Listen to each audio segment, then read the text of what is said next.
Level 1. You are 12 years old and you are standing on a corner. The phone in your pocket is a cheap prepaid thing, cracked screen, taped back. It buzzes when it needs to. You buzz back with a single digit. 1 for police, 2 for soldiers, 3 for anyone who doesn't belong. You learned the code in 20 minutes. It took longer to learn your multiplication tables, and you never really got those. The corner smells like exhaust and frying oil from the empanada cart 2 blocks down. You know the cart owner's name. He knows yours. He doesn't look at you anymore. A week's pay comes in an envelope slid under the door of a house you are not allowed to enter. You hold it and think about your mother's hands, how cracked they are, how she smells like bleach when she comes home from the hotel where she cleans other people's rooms. You earn more in 7 days than she earns in 30.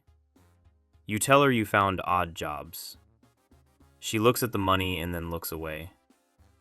That is the first silence between you that has weight. The neighborhood knows what you are now. Not because anyone said it, because of the way Mrs. Herrera crosses to the other side of the street when she sees you. And because the younger kids still play near you, but their mothers call them in sooner than before. You are not yet afraid.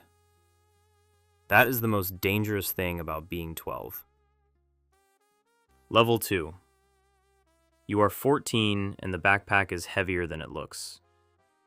Inside, between your gym clothes and a math textbook you haven't opened since September, there are packages wrapped in black tape. You don't know exactly what's in them, and you have learned not to ask. Asking is its own kind of answer. The checkpoint soldiers are bored. You have studied boredom the way other students study for exams. Bored men wave you through. Bored men don't want paperwork. You wear your school uniform, keep your eyes forward, and think about nothing, which is harder than it sounds. Your cousin Mateo was caught 2 years ago.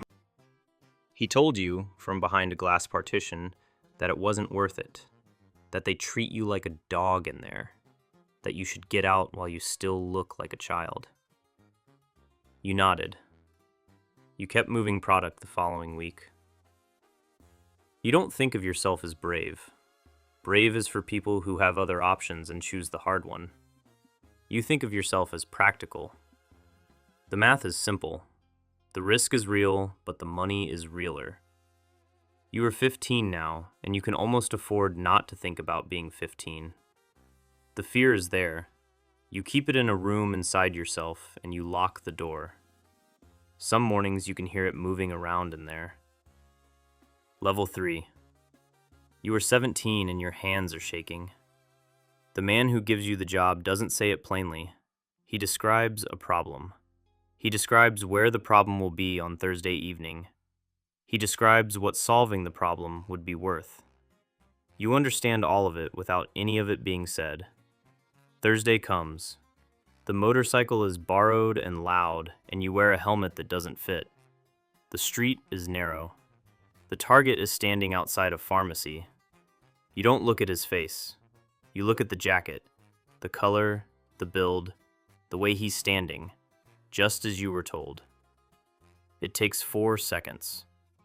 Then the street is behind you, and the city opens up, and you are riding through it, and your hands are steadier than you expected. The second time, it's raining. You barely remember it afterward. By the third time, you notice that you notice nothing. There is a clinical quality to this that you don't have the vocabulary to name. You do the job. You collect the envelope. You eat dinner. The food tastes like food. You have not become a monster. That's what you tell yourself. You have become something more like a tool. Tools don't feel. You mistake this for strength. Level 4. You are in your early 20s and the neighborhood is yours. Not owned the way a deed says owned. Owned the way a storm owns a coastline. You manage collections on Thursdays. You settle disputes about who owes what to whom. You decide, occasionally, what consequence looks like. and you have learned that consequence must be visible enough to be remembered, but not so visible that it brings attention from outside. You have 2 men under you who are afraid of you. This is useful. You have 1 man under you who respects you.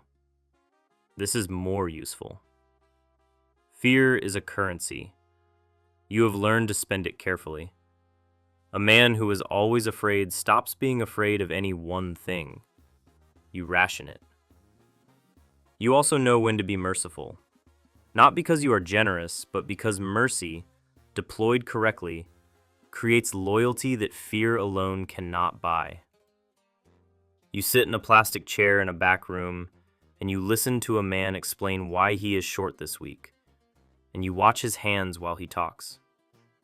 You have become very good at watching hands. You give him 4 more days. He will not be short again. You are beginning to think beyond Thursdays. Level 5. You wear a suit now. The office is real.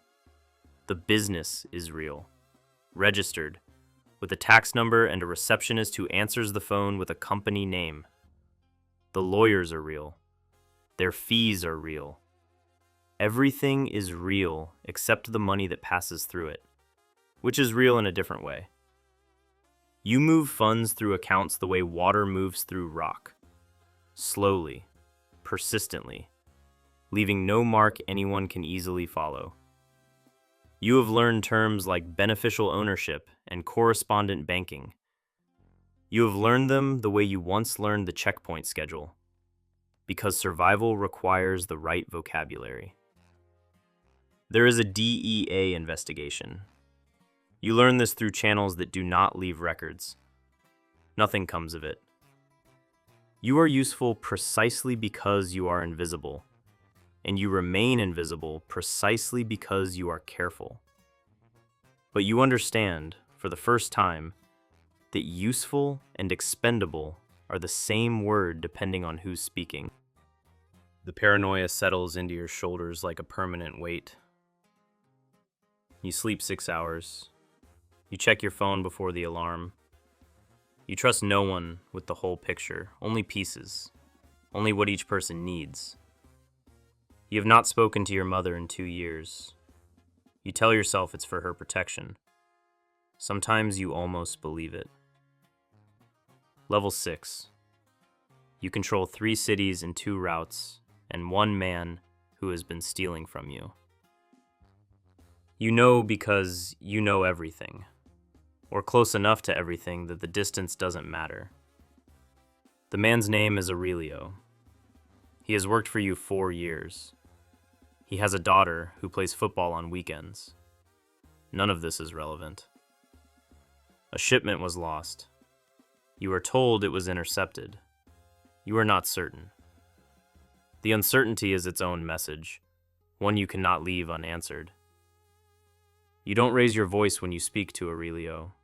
You don't threaten him. You sit across from him and you ask him questions, and you watch him answer, and you reach a conclusion.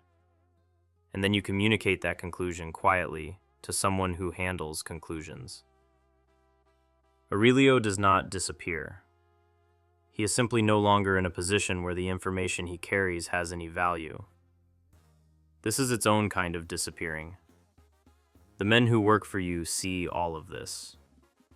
They are supposed to. Power at this level is not about what you do. It is about what you could do, and whether the people around you remember that distinction at all times. You make sure they do. Level 7. The table seats 12 and you sit third from the head. The compound has walls and cameras and men outside who are paid very well to ensure that nothing unexpected happens. Unexpected is the word that keeps everyone awake. You have learned to sleep despite it, which is either discipline or the death of imagination, and you no longer know which. There is a problem with a rival organization moving through territory that has been yours for 8 years. The question on the table is whether the answer is force or negotiation. The men around you have opinions that are also calculations, and you have learned to hear both at once. The boss looks at you. He has been looking at you more often lately, which means either that he values your thinking or that he is assessing you for a different reason. You have learned that these are not mutually exclusive. You say that negotiation is a door and force is a wall, and that walls keep things out, but doors can be controlled. He listens. He does not disagree. The meeting ends. You return to your room in the compound and you sit in the dark for a while. Not because you are afraid exactly, but because you have begun to understand that at this altitude, the air is thin and the falls are long, and every man sitting near the head of the table is also always one wrong word away from somewhere far worse. Level 8. You built this. That is the fact you return to, not with pride, but with a kind of exhausted recognition. The routes, the accounts, the relationships with men in buildings you will never publicly enter. The infrastructure that absorbs pressure and distributes it and continues moving. You built it the way scar tissue builds, slowly, in response to damage. The news reports a major seizure, tons of product, significant disruption to criminal networks. You read the headline in the morning and set your phone down and drink your coffee, and the coffee is good and the morning continues. The government officials who know your name know it privately. The ones who don't know your name know the money, which is the more important introduction. None of this is spoken. None of it needs to be. Somewhere in your compound, there is a room where your security team monitors monitors. There are men with families in 3 countries who answer to men who answer to you. You have more power than you can hold in your mind all at once. You have learned not to try. Sometimes, not often, you think about the corner. You think about the cracked phone and the exhaust smell, and the way Mrs. Herrera used to call her kids inside. You think about what you thought power would feel like before you had any. How you imagined it as a room with a door that locked from the inside. It is not a room. It is a position on a map that other people are always trying to locate, always moving toward, always measuring the distance to from wherever they are standing. You know what you are. You have known for a long time. You do not say it plainly, even to yourself.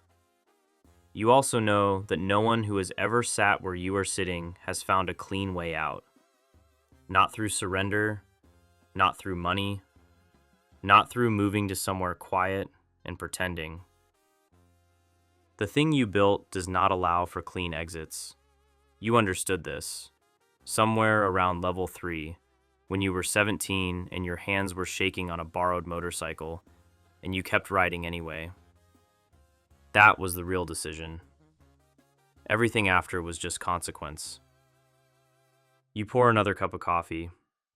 Outside the window, the morning is ordinary and bright. You watch it. You wait for whatever comes next. You are still waiting.